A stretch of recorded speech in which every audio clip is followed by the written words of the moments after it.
Chegando na área, mais um corte motivacional para você. Deixa o like e se inscreva no canal. Por isso.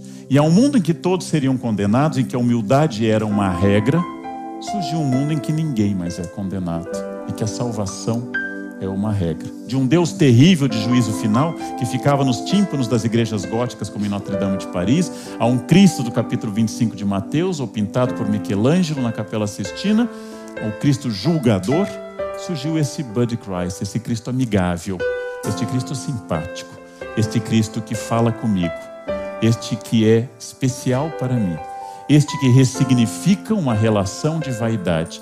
Deus me entende. A crença na vaidade como uma nova virtude é uma questão que nos faz pensar bastante sobre o futuro. É cada vez mais difícil atribuir notas baixas a alunos. É cada vez mais difícil punir alguém por alguma coisa.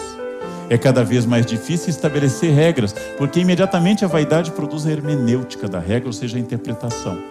Essa hermenêutica permanente é fruto do meu eu, que ressignifica a todo instante esta característica surgida na Grécia do individualismo, reforçada pela burguesia do Renascimento e estimulada hoje no mundo capitalista atual como a necessidade de ser único, especial, forte, onipresente. A nossa vaidade não permite mais a falha, não permite a tristeza, não permite mais que eu falhe sexualmente, porque há auxílios químicos para isso. Não permite mais que eu fique triste, porque há auxílios químicos para isso. Não permite mais simplesmente viver a dor e o fracasso, aquela que antigamente era dito que fortalecia o caráter, que estimulava o crescimento, que nos levava para cima, que fazia nós irmos aprendendo a cada queda a subir mais. Hoje eu devo subir sem quedas. O mundo está acabando a todo instante. E essa individuação nossa aumenta com essa sensação de fim de mundo, com essa sensação absoluta de que a nossa vaidade há muito tempo deixou de ser um defeito e passou a ser uma virtude sólida. Talvez a virtude mais esperada de todas. É função dos pais estimularem um novo nome, que é a autoestima.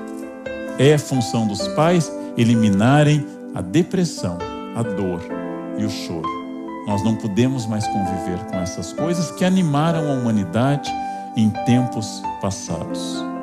Se era famosa a oração do Salmo de Profundis, do fundo do abismo clamo a vós, Senhor, as pessoas que estão no fundo do abismo imediatamente tomam algum método de ascensão e trocam. Nós não consertamos mais coisas e nós não consertamos mais relações humanas, nós trocamos. E ao trocar sapatos, computadores e pessoas que amamos por outras pessoas, vamos substituindo a dor do desgaste pela vaidade da novidade. Ao trocar alguém, creio, imediatamente eu me torno alguém mais interessante. E não percebo que aquele espelho continua sendo o drama da minha vaidade. Que o que eu não tolero na pessoa anterior é que ela me mostrou o quanto eu estou decaindo, envelhecendo ou sou desinteressante. E na nova pessoa eu exploro o quanto eu quero ser interessante, instigante e assim por diante. É fascinante que o nosso mundo hoje tenha eliminado a humildade como virtude. É fascinante, por exemplo, que nós aceitemos todo e qualquer elogio, porque dentro de nós há, segundo os místicos medievais, um demônio esperando isso. O demônio da soberba, o demônio da vaidade, aquele que acredita o que não pode ser acreditado, como Lúcifer um dia acreditou que ele podia ser igual a Deus, apesar de ele saber que um arcanjo criado jamais poderia ser igual a Deus. Ou seja, repetimos, e é aí que a natureza humana entra, o pecado de Lúcifer. Isso vai acontecer comigo, e brigamos permanentemente por esse ego insaciável, que mais uma vez eu lembro, os budistas centraram fogo nele. Porque eu prefiro ser perseguido a ser ignorado. Eu prefiro que a pessoa pegue no meu pé que não saiba onde fica o meu pé. Eu prefiro parecer a vítima da sala do que parecer o Gasparzinho da sala, desaparecido e anônimo. Eu prefiro tudo menos não ser visto, porque viver hoje é ser visto. E se eu não fotografar o que eu como, se eu não falar onde eu fui, se eu não tirar fotos, se eu não fizer tudo isso, não fui. Ver é viver. E ser visto é ter certeza que eu vivi. Volto ao Calderon. Se o homem escolher pudera, ele saberia que tudo aquilo que parece fazer bem aos outros é, na verdade, um engano de vaidade. A todo instante a minha vaidade é testada. E como eu não gosto de dizer que eu sou vaidoso, eu a disfarço através de recursos, por exemplo, de humildade, baixando a cabeça, ficando vermelho, não concordando, mas balançando a cabeça, no fundo dizendo, fale mais, porque todo espelho diz sempre para a bruxa a mesma coisa. Espelho, espelho meu, haverá alguém mais bonito do que eu? Sempre responderá para a pessoa que pode quebrá-lo, não, você é a mais bonita. E fazendo essas questões, eu acabo sustentando este grande vício contemporâneo crescente da vaidade. Temos que nos conformar que a vaidade seja uma instituição. Temos que nos conformar que a vaidade esteja presente entre nós permanentemente. Temos que aprender a lidar com ela para não ficar com falsas humildades. Temos que aprender que sempre haverá alguém mais hábil do que eu, sempre alguém melhor, sempre alguém acima. E aí, a única maneira de eu não ser vaidoso e pensar apenas em mim é eu parar de me comparar com os outros. Ou seja, eu devo pensar apenas em mim. E essa é a dialética que encerra toda e qualquer vaidade. Não tem jeito, eu estou isolado. Nos momentos que o meu eu é reconhecido ou dialoga com os outros, chamamos a isso encontro, amizade ou casamento. Nos momentos que não dialoga e ninguém se escuta, chamamos a isso encontro, amizade ou casamento. No meio dessa dialética, nós tratamos então do pecado, do erro, do vício, da vaidade. Vaidade, orgulho, soberba são sinônimos e já foi considerado o pecado que gera todos os outros. Vaidade virou autoestima. Orgulho agora é virtude. Soberba, palavra que nem mais se ouve.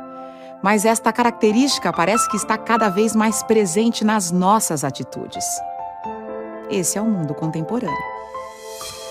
Professor, em termos de capitalismo, eu vejo assim que a vaidade é estimulada em todas as maneiras. Porque em toda a minha vida eu nunca vi um chefe, gerente, supervisor que fosse humilde. Eu concordo com você. Tirando o meu chefe atual, todos os outros foram terríveis. Eu tive o privilégio de ter um chefe ótimo agora. Eu gosto muito a sua pergunta é interessantíssima e sem dúvida o capitalismo explora muito o indivíduo, a ideia de empreendedorismo e autonomia, mesmo desonesta. Em biografias do Steve Jobs ou do Ike Batista, eles se orgulham de ilícitos. Em biografia publicada, aprovada, Ike Batista se orgulha de contrabando de pedras.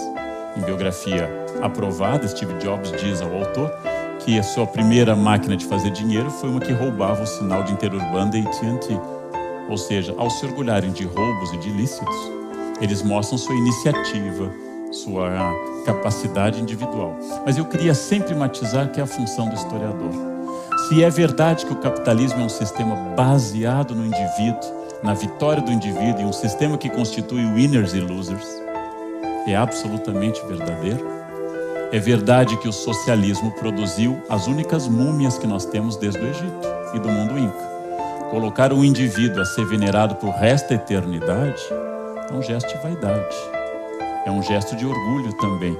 O que significa que certos comportamentos não têm a ver com o modo de produção, para usar a linguagem marxista, mas com um fenômeno muito humano que é a vaidade. Seria errôneo da minha parte entender a vaidade como o ópio do mundo contemporâneo? É que a sua frase já inclui um julgamento. Quando eu digo que a religião é o ópio do povo, eu não estou analisando a religião, mas a minha posição diante da religião. A frase de Marx não é tão negativa, ela é citada só na primeira parte, mas a frase não é tão negativa. Ele vai dizer que é ópio do povo, mas é luz de um mundo sem luz e calor de um mundo sem coração. Então, se eu digo que a vaidade é o ópio do povo, eu estou pressupondo, e isso não é um erro pressupor, que existe uma realidade além da vaidade. Ou seja, se ela é um ópio, Ela ilude a minha consciência como toda papoula faz através do ópio. Eu posso ser mais pessimista e posso pensar que a vaidade não é o ópio da sociedade ou do indivíduo. A vaidade é. E que se eu tirar a vaidade não resta nada. Ou seja, eu posso pressupor que não há algo além daquilo. É possível que não haja este eu verdadeiro, porque no fundo dizer que o verdadeiro homem é o homem não vaidoso é uma leitura religiosa e moral, que vai dizer no fundo que atrás da minha vaidade está meu eu verdadeiro. E eu não sei o que há por detrás do mundo sem vaidade. É como pensar, que seria medieval pelo menos, não no sentido negativo, o que há por detrás de um homem luxurioso, o que há por trás de um homem invejoso. Qual é o homem que jamais cometeu nenhum destes erros? Qual é o homem que nunca teve? É essa capacidade que é difícil. Há um exemplo também do mundo religioso. Um dos homens que se diz que foi talvez dos mais humildes, que era Francisco de Assis, funda uma ordem pobre, se dedica inteiramente à humildade e perto do fim da vida, no século XIII, ele se sente depressivo. Porque a ordem que ele fundou pobre já estava enriquecendo a olhos vistos. A ordem que ele queria sem posse nenhuma já estava com bibliotecas. E ele entrou em depressão. O que adiantou tudo o que eu fiz? Eu me dediquei à pobreza absoluta. É um homem que vai morrer no chão, deitado no chão, pedindo desculpas a seu corpo pelos maltratos. E ele vai visitar uma amiga, Clara, Chiara de Assis, e a Clara diz: falta um último grau, Francisco, de humildade. Falta você abrir mão do seu legado e da sua obra. Falta você dizer que o que você fez pertence ao futuro e aos outros e não a você. Ou seja, o futuro da empresa não é seu. E quando Francisco entende isso, ele se sente muito alegre, porque ele abriu mão de toda a riqueza do pai Pedro Bernardone, abriu mão de toda a luxúria, mas teve a vaidade de supor que tinha fundado a ordem mais pobre de toda a história da igreja.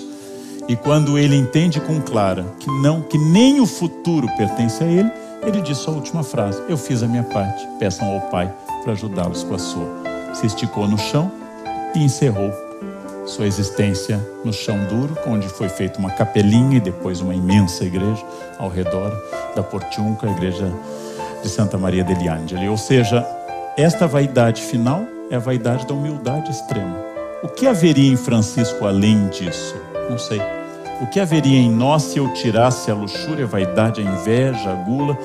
É difícil dizer. O que eu estou dizendo é que talvez não haja nada além do vício ou da virtude, porque nós somos entretecidos de vícios e virtudes.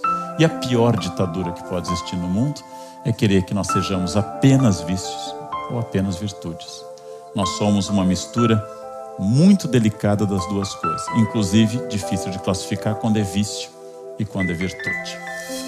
O orgulho, considerado um pecado capital, o pai de todos os vícios, que no século XIV, na representação do Purgatório de Dante Alighieri, ocupa o primeiro dos 7 círculos, o mais distante do paraíso, hoje parece que mudou de lugar. Virou virtude, rebatizado como autoestima.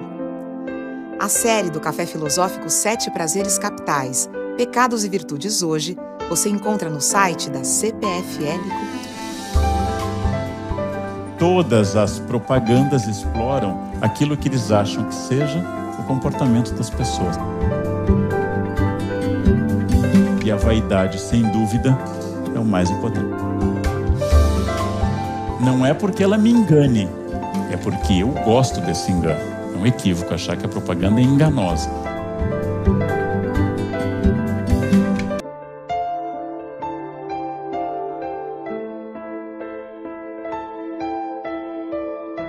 Deixe seu like, se inscreva, acesse nossa playlist com todos os vídeos do canal. Postamos vídeos segunda, quarta e sexta. Corte motivacional.